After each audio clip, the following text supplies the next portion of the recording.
Welcome to the Coach's Table podcast, where coaches come to grow personally and professionally through real-world application and online education. What is going on, everybody? Man, I'll tell you what. The intro I typically do is cool, it's fun, and it's exciting. I'm sure you guys like it, so let me make this short and sweet, okay? If you listen to the show, if you get value from the show, which I'm super, super pumped about, do us a huge favor, share the show, okay? That's my one and only ask. And then leave a review, okay? The reason why the review is so freaking important is because it tells other coaches that this is valuable and it's worth their time to listen to. And because of that, it can help impact their coaching career. So do us a huge favor, leave a review. A 5-star would be great. So please do that. And then, guys, here's the deal. The full-length episodes are dropped on YouTube. So if you want to watch this conversation live, which I think this one is going to be one that you absolutely want to do so, then head over to the YouTube channel, The Coach's Table. You can't miss it. The only one out there. And watch this full conversation, and it'll be awesome for you. The reason why there's no intro today is because I'm super pumped to just get into this conversation. And you guys will find out here as you continue to listen. So without further ado, Miss Emma Schmid, who works for Exos at Google. What's going on? Hi, Kendrick, longtime listener, big time fan, except not really. I really am a big fan, but I've been listening for a short time, but thanks for letting me be here. So I work at Exos, and I work for Exos at Google. So whenever I explain this to people, it's kind of confusing. So Exos, if people here haven't heard of Exos before, they're like the Human Performance Center, and they started off as actually Athletes Performance way back in the day. So a little history, 1999, and then been going. Yes, I've been at Exos for 3 years, and onboarding, they make you learn all the history. So,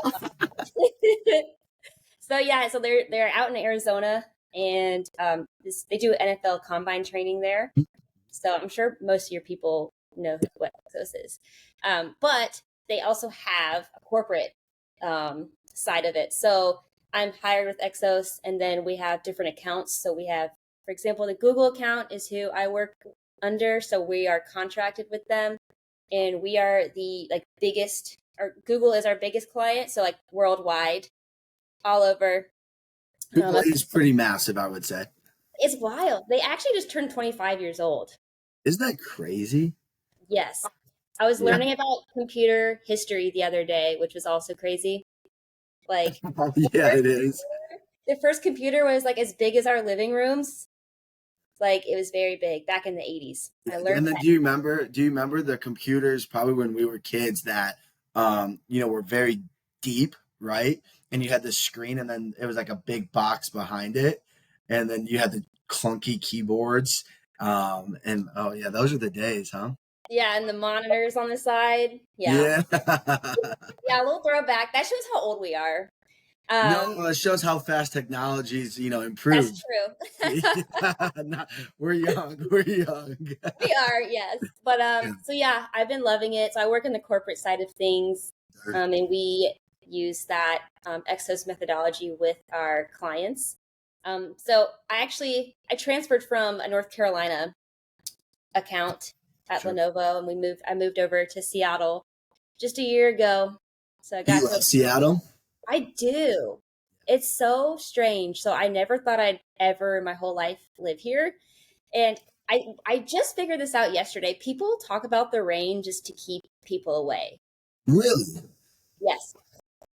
Why? Because, so I've had friends that lived in Seattle, and they just recently moved out, actually, but they were there for, I want to say, about 4 or 5 years. They seem to really love it. I do have friends that currently live there, but everybody always talks about that northwestern corner, it just rains constantly. I'm always sad. It's always gray. It's always this. And you're saying that's not your experience, or not as much? Yeah, which is so weird because I'm a beach girly. I went to school at the beach, but it's gray and spitty, most of the time. But you go outside and you do stuff anyways. The real people here just go hiking all the time. People are so fit and athletic here. And so I've been enjoying that. It was a little hard with the days getting shorter. Sure. But the summers are top tier. Really? What's your Yes. favorite mountain you've hiked so far? Well, I haven't done many. There's one called Poo Poo Point, and I was like trying not to laugh when I was telling my clients about this because like it's not funny to anybody else, but I'm like, what the heck?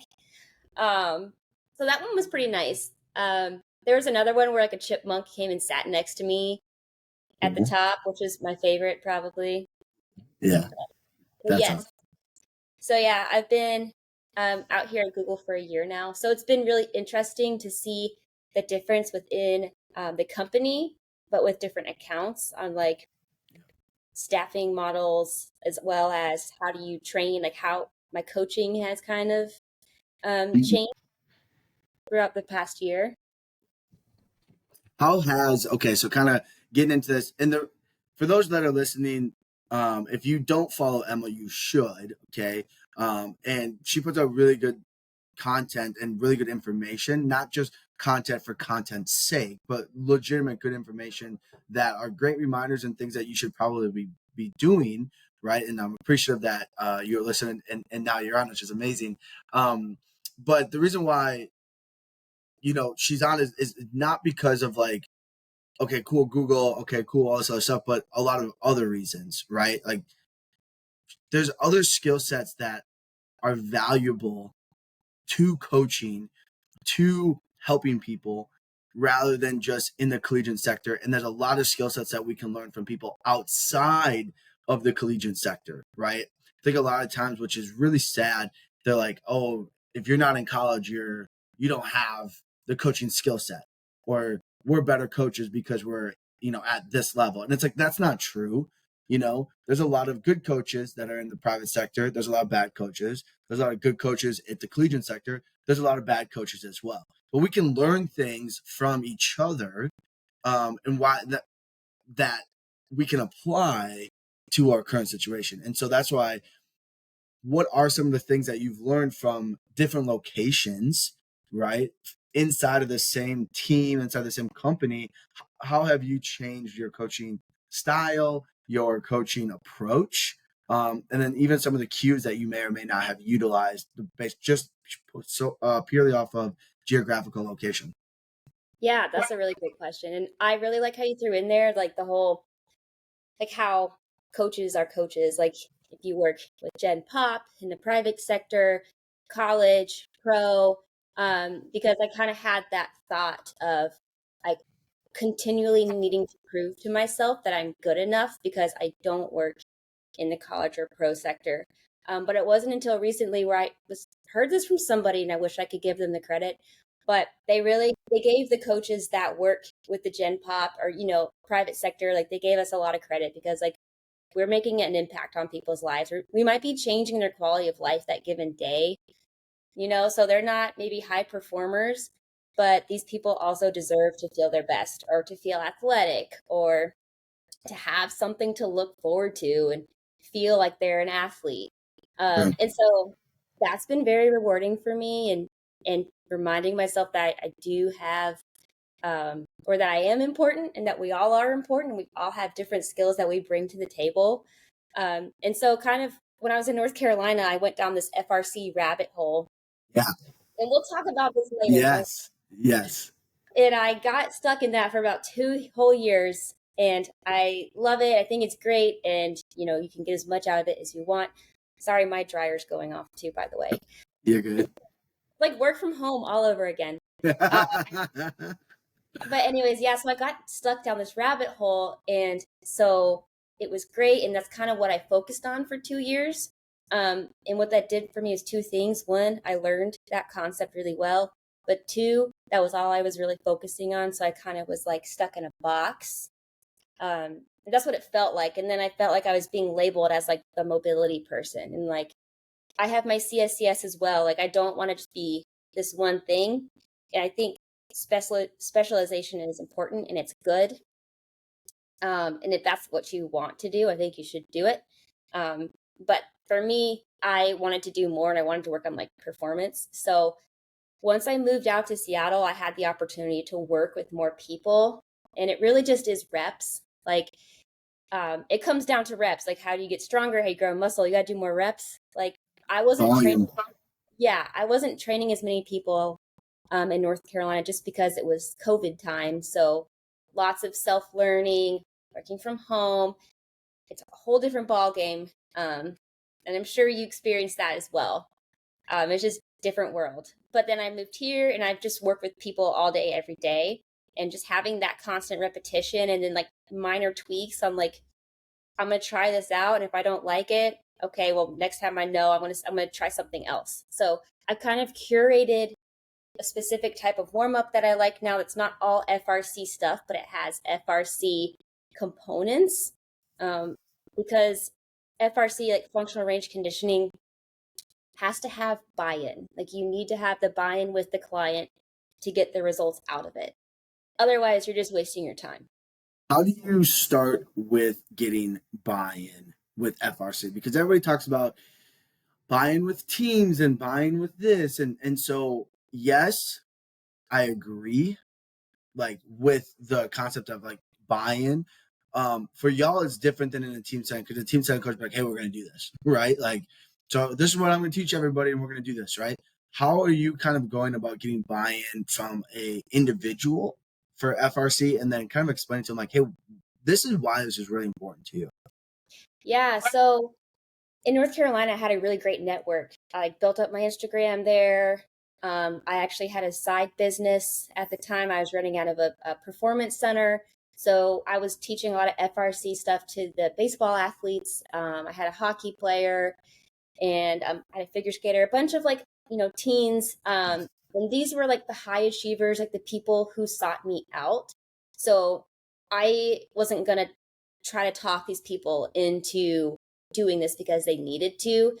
People, I kind of had the buy in from kids watching me have sessions with the first kid I ever trained there. Mm. And then they would seek me out. So I think, your training is your craft, and that's also how you get buy in. And so it might be a slower buildup, and it was, but I feel like you kind of want that instead of having such a huge concentration of client. Like, you want to have the person who wants to be there. Yep. And it was great because everybody, for the most part, it's always one, right? Like, there's always one. Yeah. Why are you here? Because you have to be. And most of it was great though, and I learned so much through trial and error, doing stuff wrong, which nobody wants to admit. There's stuff I did where I was like, I really didn't like that. And so, you go through this spiral of like, what am I doing? It can go through like a negative spiral of like, I don't know enough. Why am I even trying this? Like, other people on Instagram are better than me. You Yeah. just gotta get away from that. So I guess to follow up with that question of how do you get buy-in, I think it's really owning your craft, and then, self-promotion by just enjoying the thing that you do. You're really good at what you like, what you love, and then people will see your passion behind it. Because coaches, like, people don't want to work with coaches just because they know a lot. It's like, you want to be enjoyable too. That's a huge part of like, so two things, and let me get to one first, but where you are at with the corporate, private, individual, non-team setting, your interpersonal skills have to be much better than some of the coaches in the collegiate setting, because you have to retain those clients. And if you don't, you're losing money, the company's losing money, reviews are a big deal, et cetera, et cetera. In the collegiate sector, you should be a good person. You should be fun to be around. You should do those things. And if you're not, I think you're missing the boat completely.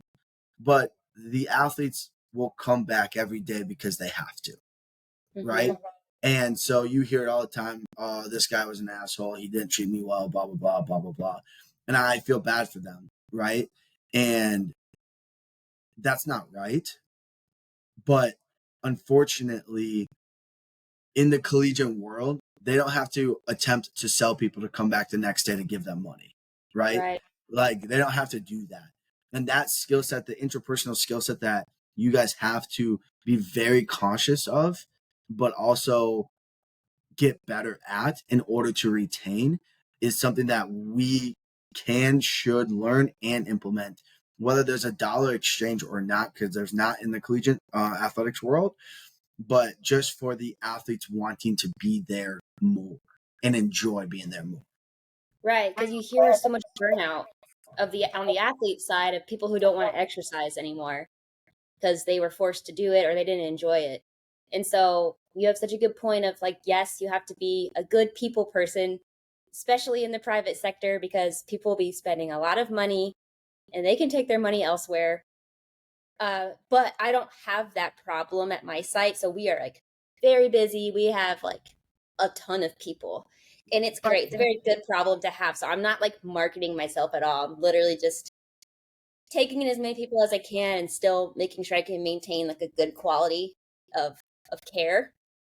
Yeah. Yeah, because that's the other thing is like you want to work with all these people because they're so fun, but they're cool, like different things. Like this person's a volleyball player, or like this person wants to get fast because I do get people like that, and it's really cool. And it's hard to like self-regulate, or like I think the better word is draw a boundary of how many people you take on, Um, because you can kind of get overloaded, and then your quality of coaching can definitely decrease.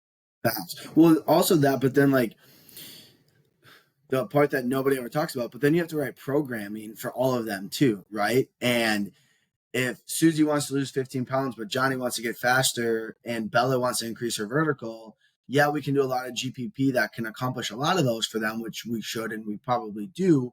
But it's also different programming, no different than I train football, basketball, softball, soccer, tennis. Like they still all have different needs, even though GPP covers a very, very large component of them.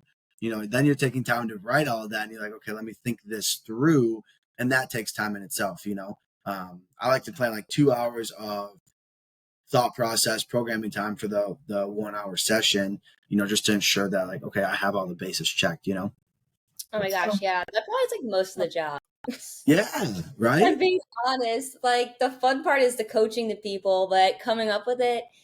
And what I've learned since I've moved out here and had that higher volume of clients is how to more efficiently program.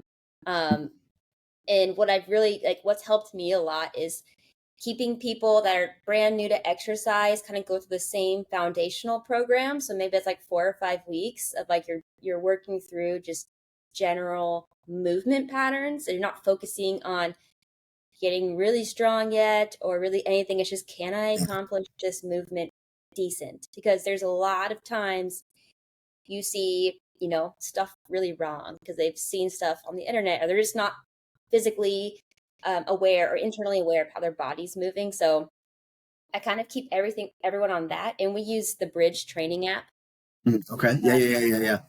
which is good and sometimes annoying, but I think they all have their caveats. And so I'll take everybody kind of through that main foundational phase, and then we'll kind of branch out to like what their goals are at that point. So like that saves me some time there. But you're still making tweaks, but at least it's more of like a plug and play at that point if you have like the bare bones of the programming. But then you get into the more intricate stuff like vertical jump, because I have one person that wants to do that, and other stuff where it requires continuing education, where it's like, okay, how do I pencil in this time now for continuing education? Because I've been very bad about it recently. Yeah. Yeah, because it's funny because people say like your work day is from this time to this time in the corporate world, right? And then you're like, okay, cool. Well, like I got to fit 10 pounds of stuff in a 5 pound wet sack here. Like, where are we at? What is the most important thing? I'm trying to find a balance of like for you taking on clients, but then also like, how do I continue to get better at my craft in the areas that maybe I'm not so good at? Maybe you're fantastic at FRC, which you are because you are now teaching it. And, they say like, if you can teach it, then you know it really well. Right. So now maybe you find something else that you're like, but then you're like, man, like, where am I going to squeeze this in and it gets crazy fast, huh? That's where I am right now. Yeah. I'm not gonna lie, but I feel like in this industry, there's stuff always changing. There's new people you're always going to be working with, so your interests might shift. Um, And so it can be overwhelming sometimes because you want to know everything all at once. And you really just you can't know everything all at once. You really just have to focus on maybe one to two things. Mhm. It can't be a master of everything. And So okay, so with that being overwhelming, because I agree with you, because I felt that, I feel that now, where you have the development of, okay, all things strength and conditioning, which is not just lifting weights, which I think everybody thinks about, right? You have speed, you have energy system development, you have RTP processes, you have, obviously understanding the physiological adaptations that are occurring there. And then if you roll over to the sports science thing, right, then you have all the things with sports science. And that is an entirely different skill set in itself. And then you go back and you got RTP, and then you got mobility, and you have all these other things, and it can get overwhelming really fast. And you're like, I don't know a lick about any of these. So then you're like, well, let me try and dive into all of them. But that doesn't really happen, because that doesn't help anybody, because then you just know a little about a lot, which really isn't, that good. You're very wide, but not deep at all. Um, how do you think that kind of factors into some people's mental health, if that then turns into like constant overwhelming, constant pressure of like, I'm not good enough, I don't know enough, so and so over here knows way more than I do. And then, I have the pressures of the job, and strength coaches, lifting weights is easy, but watching what they eat is not, and getting a good night's sleep is not, and monitoring caffeine intake. And then it's like, well, I got to do all of this as well. And it can become very, very overwhelming, very, very fast. And if any of y'all are listening, you probably relate to that, because we've all been there, or all are currently there as well. So how do you think that kind of affects people? Yeah, mental health and social media for sure. That's kind of where the overwhelm for me came from. Was just seeing all these successful people on the internet and then thinking like, oh, I need to be like doing this thing. I need to be learning this thing. Like, why don't I know this already? But it kind of like I kind of got to take a step back and be like, okay, what am I good at? And am I helping the people in front of me right now? And if the answer is yes, I think I'm doing good. I mean, there's always like you always should be pushing the needle a little bit, but it's kind of like the grass is always greener. Like everyone feels that way. The more I've talked to people, like I wish I knew more about like what you do in like data analysis and like testing and all that stuff, but that's not what my job requires. And so it really comes down to, again, like, are you satisfying, the job in front of you at that current moment? And then I think you should always stay hungry to know a little bit more, because at the end, you'll be more of like an expert of more things if you spend a little bit more time just kind of reining it back for a little bit.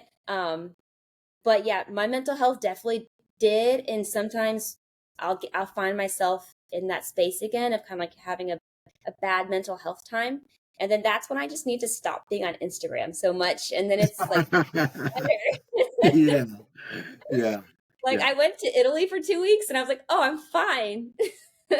It's crazy how, if you take this device and you put it away and you go outside, it's crazy how you're like, I feel amazing. Yeah, and so I think we can just get a little oversaturated with information, and that can kind of be overwhelming. So I think just like focusing in on like one to two things, and like also like specializing is not a bad thing. Like you can be really good at something and then have some knowledge of other bits. Um like I tried to fight that for a while, but I think I'm just going to accept that hey, I'm really interested in like how the body moves, and FRC satisfied that kind of itch for me. And so now I'm like looking towards like some PRI stuff next. Okay, I'm gonna go interesting. down that rabbit hole next year. Yeah. Okay, so kind of a huge misconception. Okay, so a couple of things. One, I love the point of focusing on one or two things. I believe in becoming an expert at one thing, so getting really, really deep at one thing and then going wide. But a lot of this, what a lot of people do, and I am at fault of this as well, is we go really, really wide and not deep at all, right? And so we go, oh yeah, I know that. Oh well, and then it's like, okay, well, do you? And then somebody asks you a question, you're like, now you look like an idiot, because you're like, I Have you don't. ever programmed this before? Have you ever had an experience of using this concept? Can you explain the in-depth mechanisms of why? And then if something was to go wrong, do you know how to fix it? No. Okay, so then you don't know it, right? You know Yeah. about it, but you don't know it, right? And so with that, I'm going to say this, but a big misconception of people that go very wide and not deep at all is on this concept of stretching versus mobility versus flexibility. And they feel tight in some area, or they're the one you hear all the time. My hips are so tight, right? And it's like, well, okay, but are they? Or my hamstrings are so tight. Kind of talk a little bit, because you've gone deep on FRC, which is amazing. What are your thoughts on those misconceptions, those concepts, and what do you recommend to people? Yeah, this is good. This is where I can go down a rabbit hole. Okay. So the big misconception is like stretching is mobility, but it's not. So your stretching is just your ability, like your body's flexibility, your passive range of motion. If you can push yourself into a hamstring stretch, you don't own that. Your body can go there. So if your mobility is your active range of motion, so that would be okay. If you can sit in that hamstring like fold over position, could you do that from like an upright position and kind or like pull yourself actively down into that position? Or are you like pulling yourself with like trying to hold onto your legs for dear life? And so where the big problem comes in and a lot of injuries can occur is if somebody has like a ton of flexibility but they don't have the strength, and that's where your mobility is. Your mobility is your strength and your active, like through your active range of motion. And so like for me, I'm hypermobile, and so I have a lot of mobility. Yes. I'm able to be in positions easily. So for me, strength training has been really great. It's been my saving grace. And so it's kind of like, it's funny how you gravitate towards things you're good at. So I got really good at mobility. Yeah. But He's enough like, about this is easy. Why can't everybody do this? like I just I took to it really well, but I do like the FRC concepts are great because it talks about like your cells on like a biological level, and they talk about like tissues on a granular level. um and what they really just focus in on is like the single joint capsule itself and how to improve that. And so you don't do that through stretching is a component of it, but you'll do it through positional isometrics, and that's what they call pails and rails. So you've heard of cars, I'm sure, controlled articular rotations. And that is your joints like full ability to go through a controlled articulation. So it's without compensation. And it's a great assessment tool, but it's kind of hard to use. There's kind of a learning curve. So I actually have taken that out of my assessments. That's kind of something I've changed recently is I'll go through a CARS assessment, and that it has its place if you're doing a full like FRC session with somebody. Mhm. But in my Gen Pop assessment, I don't have a long time to teach people how to do full body CARS. So they will learn that with me along the way. And then if you want to, again, improve a joint capsule, you may choose to use your pails and rails or your positional isometrics. And I don't use that with anybody except for one person who wants to learn the splits right now. And then I kind of like, I'm just like kind of talking you through a flow chart here of like card, 100%. next is going to be like fill the gap between active and passive range of motion. So if I can like push my arm all the way back here, but then I only actively can like go here, that's the danger zone. You don't have any experience.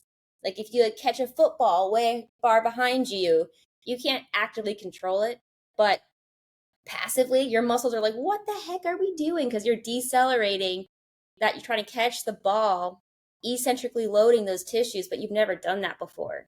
Mhm. And that's where stuff can, kind of get a little dicey. So that's where you get into like some of your lift offs or stuff that you, again, probably see on Instagram. But it's kind of like that sequential like framework.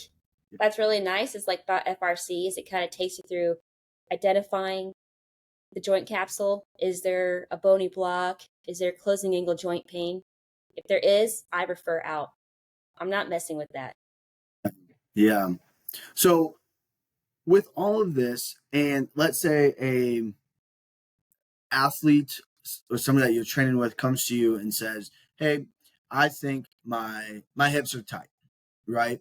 Walk me through how would you kind of go about that, addressing that, questions you would ask, because I feel like that's a big one. And then if you want to attack my hamstrings are tight too, do I just stretch more because that'll make them better, right?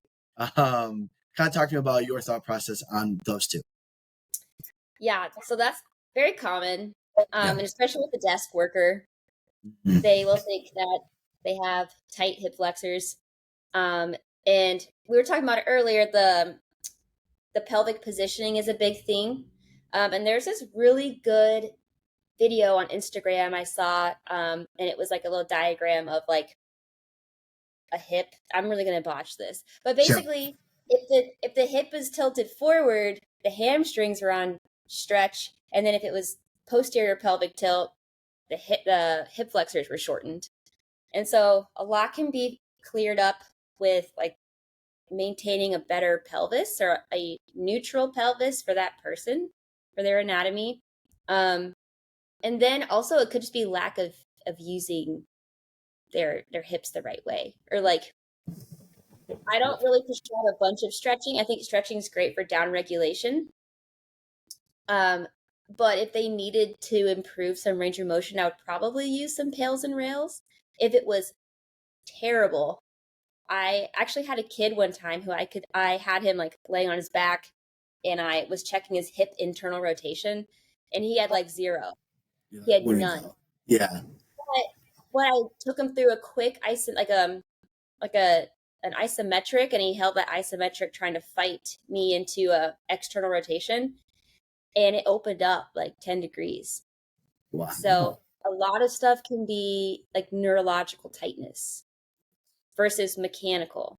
So Mm. mechanical would be probably a bony block, maybe like muscular tissue damage. Um, so like if I feel a bony block, I wouldn't push it. I wouldn't like make them do an isometric there. Sure. I don't Sure. put that. Yeah. But yeah, what would I do? I would probably work some like learning how to pelvic tilt, learning how to load the hamstrings properly.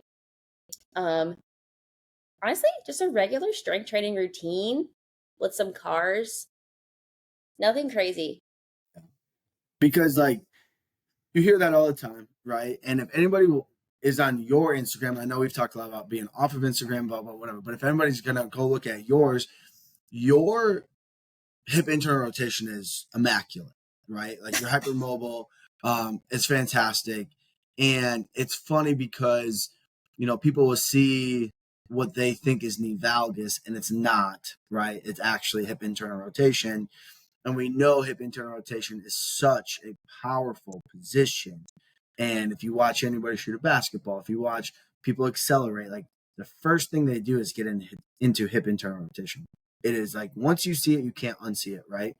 And so getting people into better ranges of motion that they can control and be strong in, right? A lot of people just think more mobility, more range of motion is good, which maybe not, but being at strength inside of those positions as well, and then if you add the time component to that, that's also really important into and out of, and then, force as well, is something that's everly important, not just for athletes, but people in general.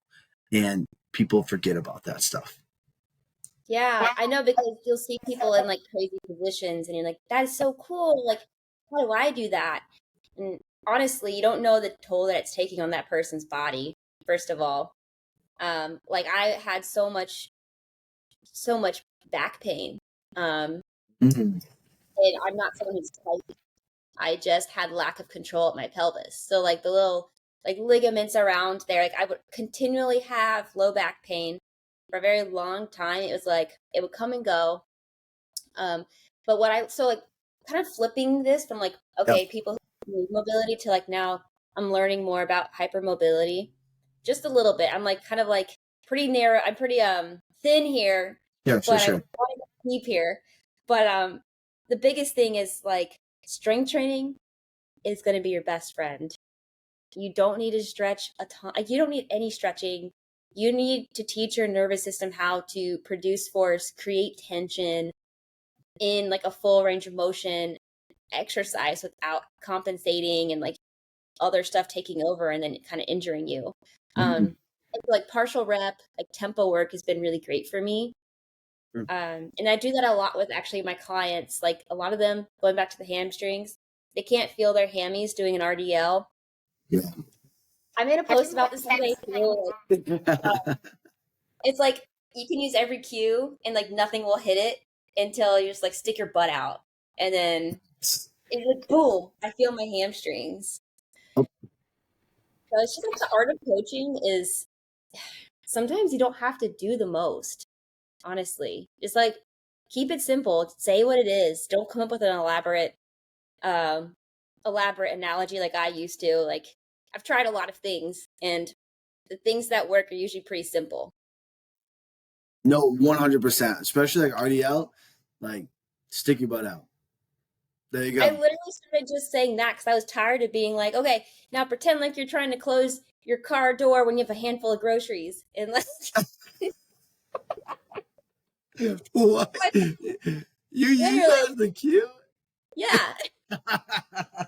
Okay, we should. Okay, what's the worst cue you've ever said? The worst cue I've ever said? Yeah, I would have to think on that one. When I cue, I just try to build analogies. That's the majority of my cue. Like, yeah, because it's easy for me. And if you read the book Language of Coaching by Nick Winkelman, if nobody's read that book, highly recommend it. Fantastic book. But I just try to build analogies. And so, I mean, I'm sure when I was really young in coaching, I probably used some crazy things. Um, I think one that I use a lot to get people to like squeeze their glutes is like tell them there's a dollar bill in between the butt cheeks and they can't let yeah. the dollar bill fall. That one always provides a really easy visual for everybody. Bad cues. Oh my goodness. I mean, a ton of them. I know I've used a ton of them, but There's just so many. I think one that some people use was like because our population is corporate, they're like trying to get like some lat. So they make pretend you're squeezing your laptop between your armpit and your hands full, so yeah, you can't. yeah. There's Does it so work? many. Does it work? I Do you don't like know. that I one? haven't tried that one. I didn't try that one. I feel like then, like that one, you would just be more like squeezing your arm together than like your lat, you know? Yeah, Like, I've heard that one. I haven't tried it. I just keep it simple now. I'm like, I'm done being extra. yeah, Um, I try not to use like any crazy anatomical terms because, like, the population that I'm in, and probably yours too, if you like take your gluteus maximus, they're like, what is that? And you're like, hey, stick your butt out. And they're like, oh, I know what that is. You're like, yeah, pretty simple. yeah, I don't, I I I think we're don't know. frozen. I don't know what I don't know like what crazy bad cue. I'm sure I know I have. I just can't think of it off the top of my head. I think can you hear me? Yeah. I think we're frozen. No, I got you clean. Really? Oh, there we are. Sorry. You can cut Yeah. that part out. Yeah, you're good. Okay. Talking Okay, about so like, oh, go you ahead. go. Mm, I was just gonna tie it all together with like kind of like the cueing and like kind of using normal language with your clients in mm, classes. Like they don't care how much you know until they know how much you care type of stuff. And like kind of once they care more about the relationship and like you seeing them as a person and understanding where they are that day. I think like the biggest thing is like I'll have somebody come in and they're super stressed from a meeting or something and it's like really real life stuff like they have kids or like they only have 30 minutes to work out today instead of an hour, so you have to adapt on the floor, or you have somebody who like came in today and they like their back hurts. It's like, okay, how can we still get something done so you feel like you accomplished something? And it's like that in your setting as well, but it's like the stress in these people's lives are like kind of consuming, and that is like their 1 hour of the day where they don't have to think about it. How does So that, how do you manage, because I see this a lot too, like, you're not just a strength coach, you're not just a personal trainer, even though I really hate that term, but um you're also like at times a therapist. You're also at times a mentor, a role model. You're also at times the best listener that they've probably ever had. But yeah, you're also like, hey, sometimes they need just a therapy session, right? Of like, you're gonna do 2 exercises today, but we're gonna spend the first 30 minutes talking to de-stress you, and then let's go do these things, right? Sometimes they just need that like vent real fast. How do you kind of manage that as well? yeah, I actually had a client one time who she was so rattled. Like I was trying to do some PRI stuff with her, and she didn't like the sitting still, and like that was making her anxious. Like the breathing and the sitting still was making her anxious. So we like went through our workout, and then I took her to a quiet room, and then I just like took her through some box breathing, and it was just like night and day difference. So sometimes these people just need to breathe. What anybody like they need to breathe. Um and it's like understanding where they're at. And kind of there's those moments where they come in and they're like really like stressed, and there's other times when they're super tired and they're not like they're not they don't want to do the extra, they don't want to do the workout, if I'm being honest. I've changed my workout entirely where we kind of just do stuff that's more fun. Yeah. So it's like they're getting their money's worth. They're still doing something, but they're not physically like completely taxing themselves, because that stress or like lack of sleep is the working out is just going to add more stress on top of that. And so what I have to remind myself is, okay, maybe we're not pushing the needle today, but we're still checking a box, which I think is important because like they're not training for the Olympics, but they're training to have a better quality of life. So it's helpful to like build that healthy relationship with exercise, I think. Yeah, I agree with that completely. One thing you said a while back ago that I really want to touch on this, because I think you do a really good job of this, is your own self promotion. And here's what I mean by that. The stuff that you continuously put out on social media, I think is really good. Even your bloopers of like you trying to make content and it doesn't work, or whatever the case may be, right? Like I think that's awesome. I think it's funny. I think it's great. But how much time does that take you? And then how did you get started in it? Because I talk to so many people that are like, I want to put myself out there, but I'm just afraid of what everybody else is going to say. And I'm like, F them. Like, literally, who gives a flying F? Like, it doesn't matter, man. How do you how much time does it take you? And then how did you kind of get over that hump? Oh my gosh, such a good question. It takes so much time. And then so when I first started, I started in college actually. My friend at the time, I was into fitness, in college, like that's really what I started.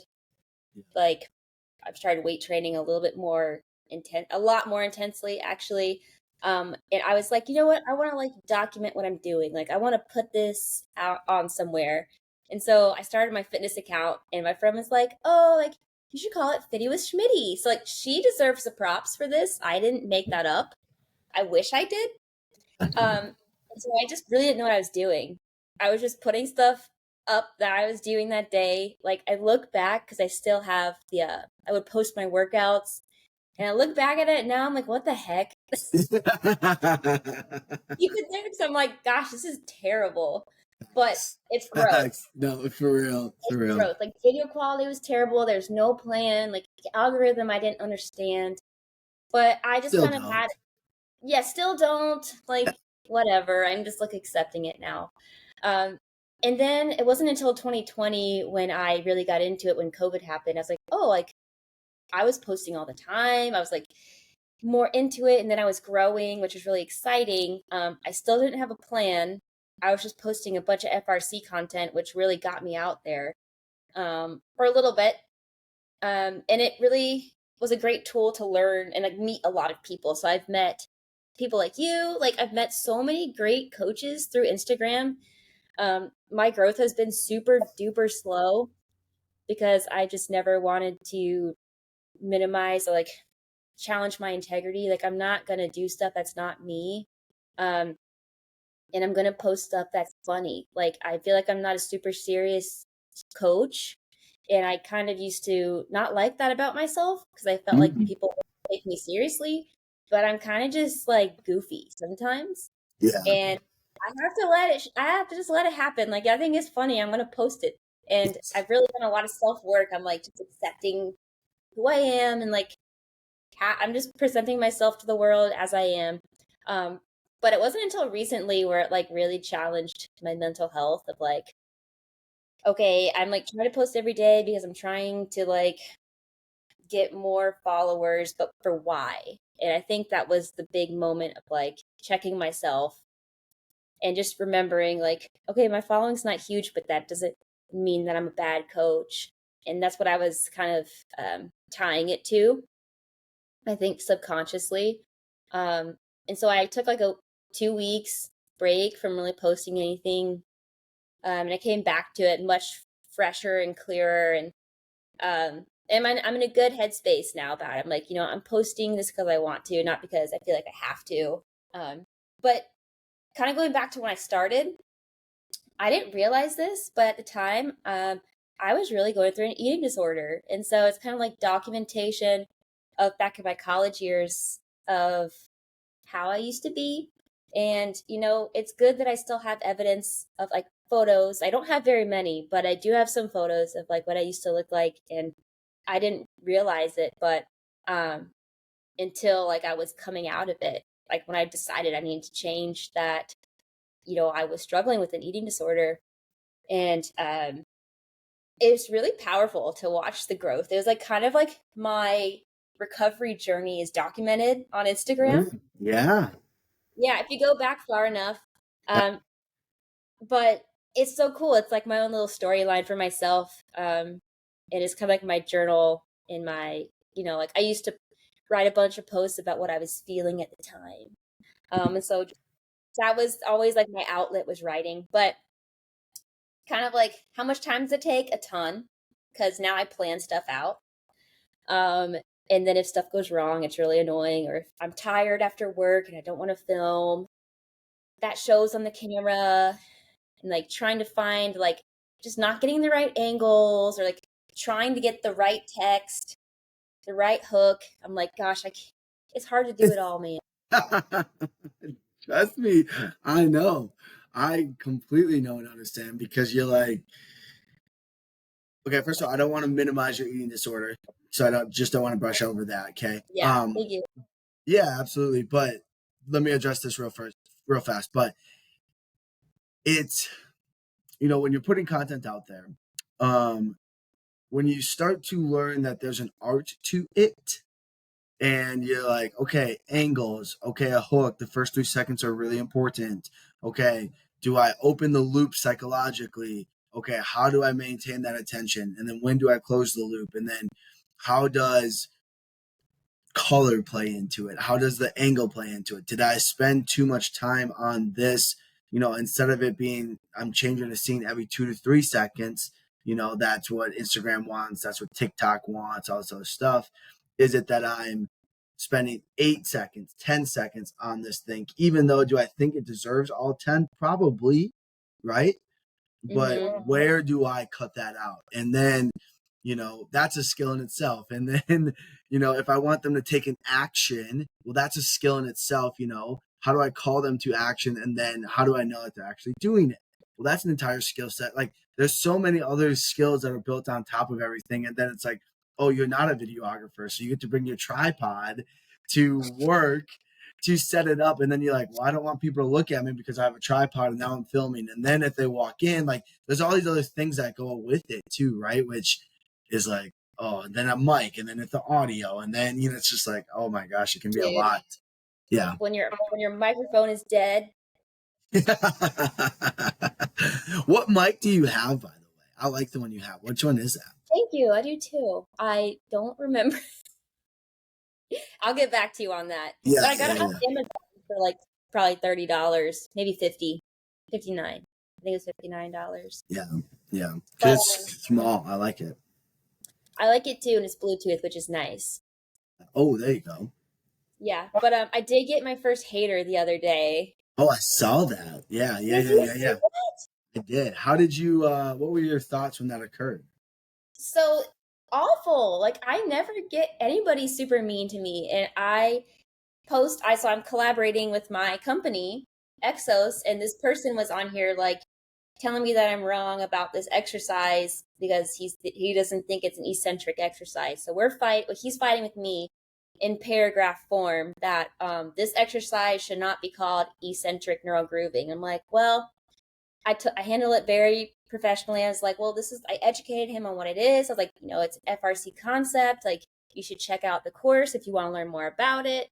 And he just got so mad about it. And then he actually deleted his comments. So Classic. Don't you love when that happens? I felt very good about myself after that. Okay, yes, Emma. That's awesome. Okay, It's so engagement though, right? He helped push the post out. yeah, exactly, right? Like, thank you. I appreciate that. There's no such thing as bad PR, right? Like, Right. okay, Yep. so what recommendations do you have for people that are like, you know what, Emma? I struggle putting myself out there. I want to put myself out there, but I'm afraid of what other people will say, of the haters, of whatever. What are your recommendations or thoughts or words of encouragement to them? That's so good. I really think you should just like be true to yourself. So if you want it out there, you should post it.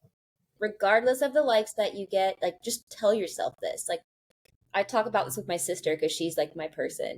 And she's like, Emma, just post it. If you like it, then it should be out there. And if it's what you truly believe, like it's gonna maybe give you might give one person value. That's one more person than you would otherwise, right? And a good perspective is, if you don't get a lot of likes, it's still way more people that you would talk to. Like instead of like a one-on-one transaction, it's like you're reaching like 20 people. That's so many people at one time. Like Um, put it into perspective. So, and it might be a slow build, but I feel like it's better that way to build a more organic audience too. Is what I found. Is like I really did this for having a good group of people just to kind of share ideas with. And so, yeah, I think just staying true to yourself and your values. This episode is sponsored by TeamBuilder.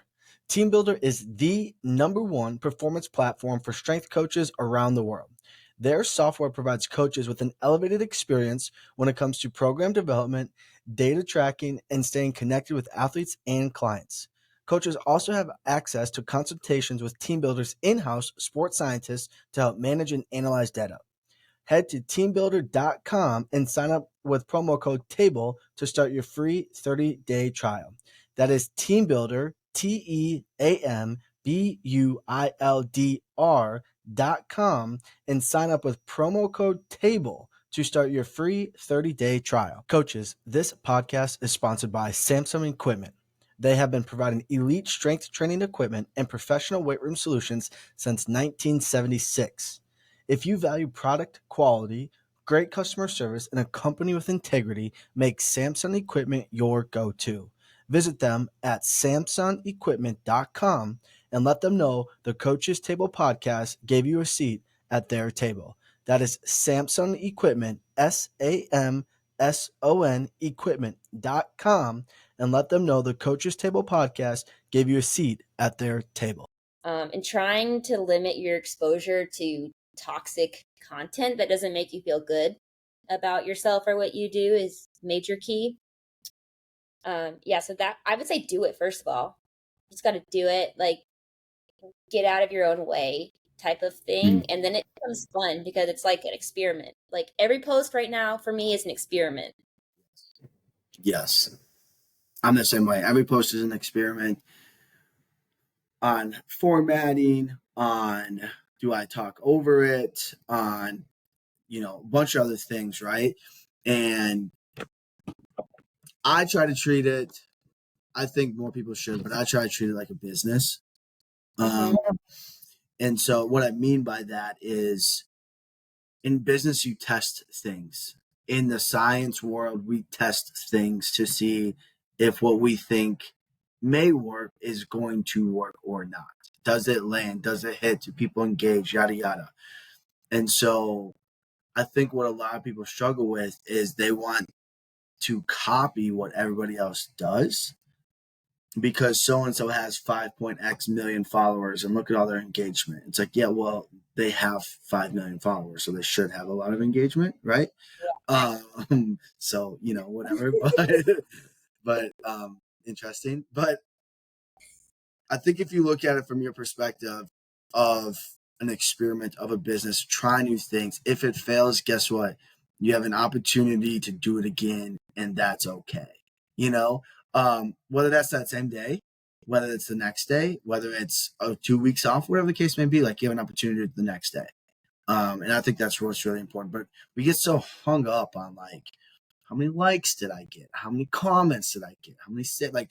I also think, okay, so there's a difference between likes, comments, saves, and reposts or shares or whatever they're called now. I don't know. And I think when you put a post out, you should have a goal in mind of like, what do I want this to accomplish? Mm-hmm.